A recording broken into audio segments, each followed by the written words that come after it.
আসসালামু আলাইকুম সবাইকে, আশা করি সবাই ভালো আছে। আলহামদুলিল্লাহ আমিও ভালো আছি। আজকে হলো 101 দিন চ্যালেঞ্জের পঞ্চম দিন। সো আলহামদুলিল্লাহ ঘুম থেকে উঠে যাবতীয় কাজগুলো করে রুম পরিষ্কার করে ফ্রেশ হয়ে নামাজে চলে গেলাম। তো নামাজে যাওয়ার সময় কিছু একটা দৃশ্য চোখে পড়লো চাঁদের।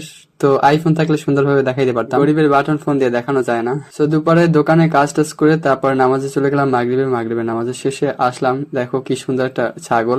দেন বাসায় এসে একটু এক্সারসাইজ করলাম। এক্সারসাইজ করার পর যাবতীয় যে কাজগুলো ছিল সেগুলোও করলাম।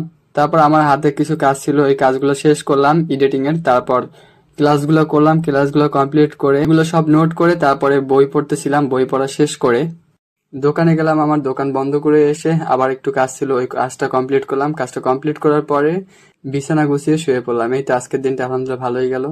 আর শেষমেশ এই যে বই পড়ার শুটটাও আমার দেখে নাও। শুধু বই পড়ে রেখে দিলে কিন্তু এই পড়ার কোনো মাহাত্ম্য থাকে না, যতক্ষণ না তুমি বাস্তব জীবনে এগুলো প্রয়োগ করছো এবং মানুষকে সাহায্য করছো। আগামী ভিডিওতে দেখা হচ্ছে।